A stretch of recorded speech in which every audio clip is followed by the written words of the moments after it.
Tell me why you wanted to do this movie, your first leading role, and it's a dramatic movie being directed by a female Asian Yeah. director. So talk about that choice. When I was growing up, I lost my mom when I was 4. My grandma raised me. I have a very special relationship with my grandma that I don't really see on TV all the time. When I first got this script, I couldn't believe what it was about. An Asian American girl, her grandma going back to China, this fake wedding, and it's real, and it's being written, directed by an Asian American woman. I didn't wake up one day and say, "Oh, I need to do drama," but I did need to do this. And I think that everything else, I was like, it's gonna be hard, but I'll try it.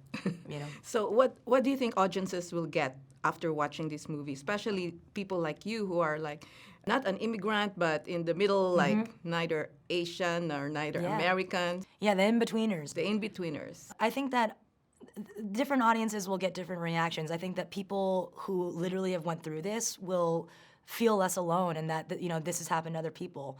I think that people who are maybe not familiar with Asian culture, I hope that they'll at least have some aspect of understanding. And I hope in a broader perspective that everyone just wants to kind of talk about it, it's provocative in some way, whether they want to have a conversation, whether they want to call their grandma. I want them to feel something. And I know you were raised by your paternal grandmother. Talk about what you learned from her and how she made you the way you are today. My grandma was the neck of my family. She was the financial neck of the family. She worked 3 jobs to support my family. And she never showed me that Asian women could not be anything but strong.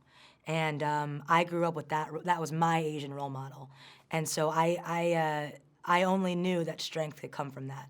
And she saw things in me that not even my dad saw, the spunkiness, the weirdness, the craziness, and she loved those things about me. And she said that those are the things that are gonna make you special.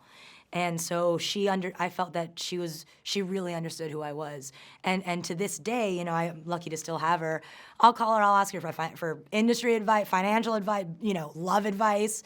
She's my best friend. And now you're like a role model to a lot of young Asian women too. So what would you advise these young women who want to follow your footsteps?